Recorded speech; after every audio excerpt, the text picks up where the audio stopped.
I guess from a competitive standpoint, I'm probably looking at the Auburn-Florida game the most. Florida's had a couple close games. They've been entertaining. Walter Clayton Jr. has been fantastic, particularly down the stretch. Auburn, Florida, obviously conference opponents. Florida won both games this year. Florida coach Todd Golden is a branch on the Bruce Pearl coaching tree. So there's also kind of a dynamic of two guys that know each other pretty well in that game. And the best players for each team are also Polk County guys. Mm-hmm. So hopefully they do a little bit better job at Walmart over there than the principal on the middle school does. But I'm ready for that matchup. I think it'll be good. Two opponents are very familiar with each other. So I'd probably say I'm a little bit more interested in watching that one. But as far as the Final Four goes, I think this is Duke's to lose. I think they're the best team. I think they had the best player in the tournament. And I don't see any one of these other three teams beating Duke, barring a pretty significant upset in my estimation. The Final Four is among us. You got Houston versus Duke, Florida versus Auburn. Florida versus Auburn is the first game on Saturday. Then you have Houston versus Duke as the nightcap, the main dish, if you will, here, man. Which game are you looking forward to the most? And then what are you looking at in that game? I guess from a competitive standpoint, I'm probably looking at the Auburn-Florida game the most. Florida's had a couple close games. They've been entertaining. Walter Clayton Jr. has been fantastic, particularly down the stretch. Auburn, Florida, obviously conference opponents. Florida won both games this year. Florida coach Todd Golden is a branch on the Bruce Pearl coaching tree. So there's also kind of a dynamic of two guys that know each other pretty well in that game. And the best players for each team are also Polk County guys. Mm-hmm. So hopefully they do a little bit better job at Walmart over there than the principal on the middle school does. But I'm ready for that matchup. I think it'll be good. Two opponents are very familiar with each other. So I'd probably say I'm a little bit more interested in watching that one.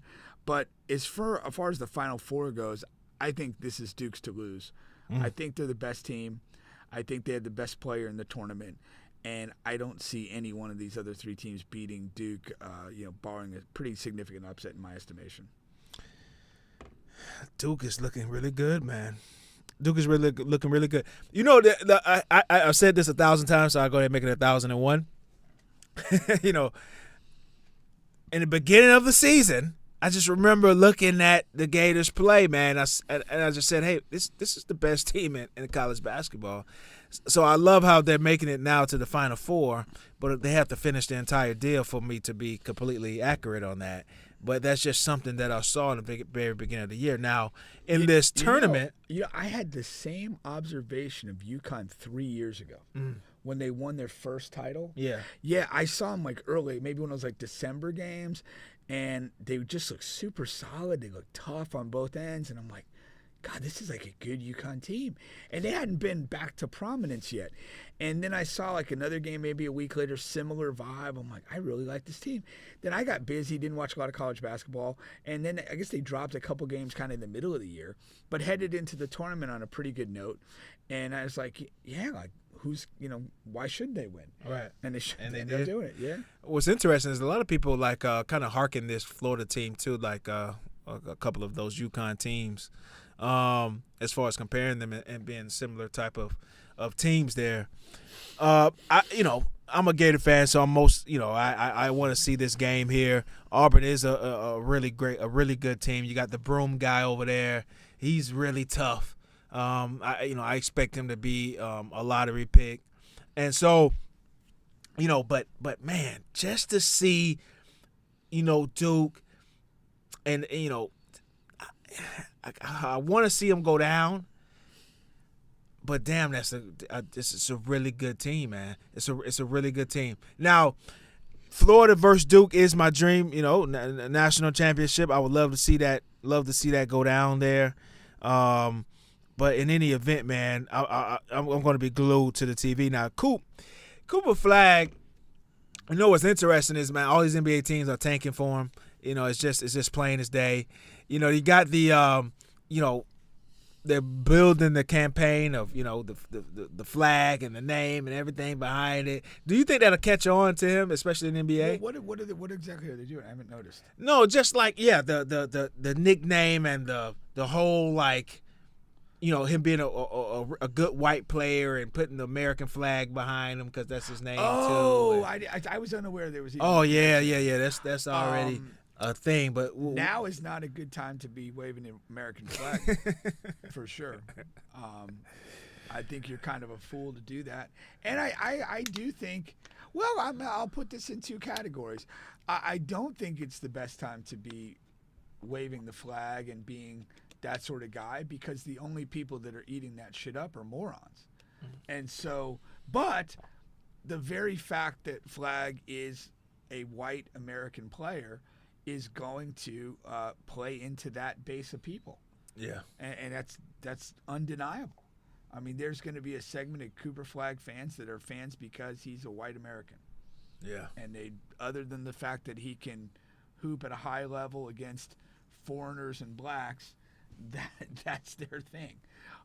So I don't envy that aspect of his, of what, of a fandom. It's not necessarily a fandom that he's going out and doing anything to stir up or cultivate. But I think it's just one of those things. You kind of become the great white hype by default. Yeah. When you're a kind of a successful American white athlete. It is what it is. Again, I don't know his particular politics or any of that stuff. Yeah, me either. So I don't know. But yeah, I don't like that as like a campaign, and I don't think it's really a particularly good one as far as that goes. But the guy's a terrific player, a really good player. I spoke to John about him, and John and I kind of had a similar feeling that like he's not so much of an on-ball player that he'll be like a traditional NBA star, but he kind of impacts the game in so many different ways.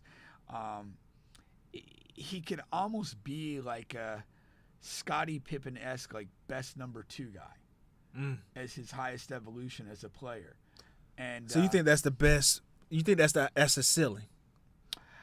I don't like the way the game is played now. Like, and so many of the bigger stars are ball in hand, a ton. Everything kind of works through them. He's not really that type of guy. I don't see that maybe either, he evolves in it, but I don't see that.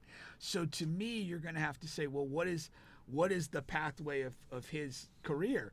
Now, he could be on teams like where he's forced to do that, and it's not necessarily his strength. Maybe like young Andre Iguodala. But then I think his ideal thing would be to play, where he's like the second guy to one of these premier guys that you have in the league. And that will allow him to just basically naturally be himself and impact games without necessarily like forcing himself to adapt to a style of ball that doesn't naturally suit him. Yeah, I could see that.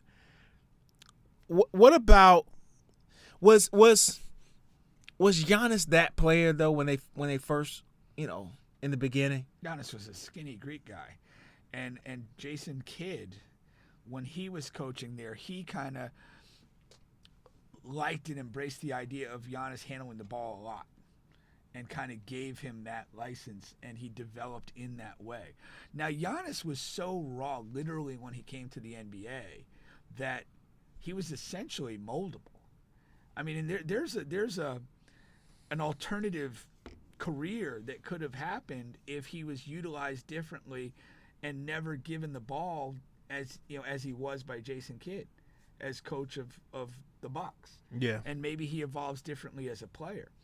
And so there's certainly, I mean, he's young enough, but again, Flag's kind of already played at like higher levels than Giannis had at the time he entered the NBA, which kind of, I think, goes longer in sort of forming or developing or understanding what you are as a player.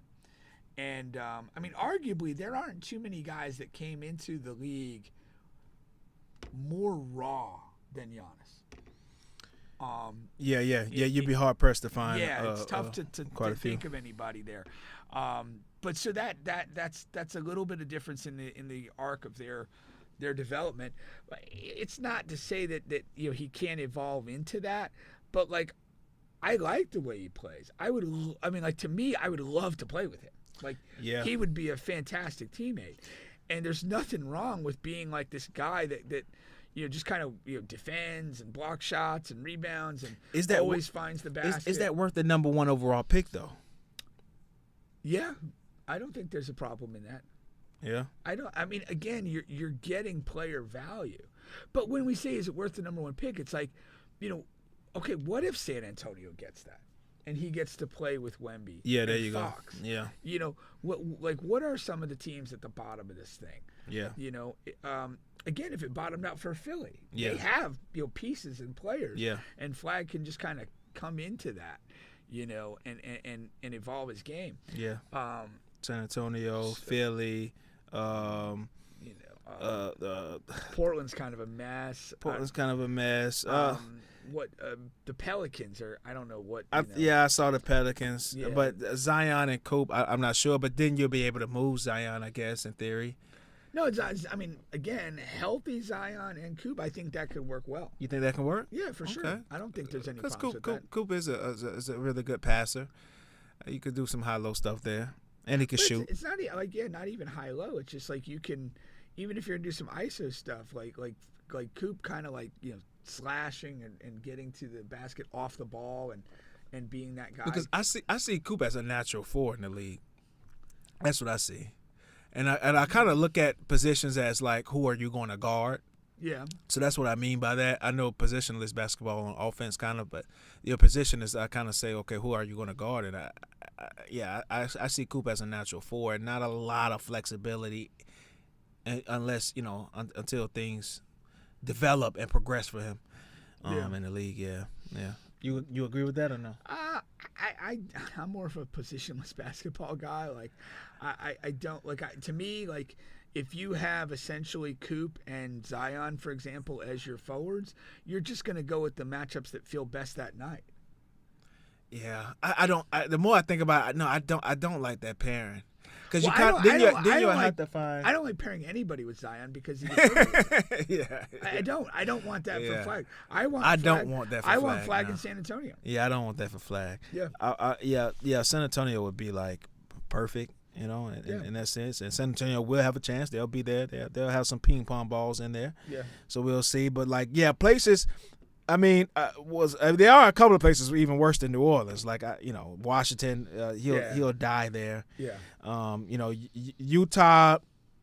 Utah is interesting because I trust the front office, but and then the whole white thing that'll blow up there. The whole white thing. And then you got another white star on the side of you. I mean, you can kind of make a white revolution there, but that wouldn't be my preference for Coop. I don't want to encourage that. No, I don't. On or off the court.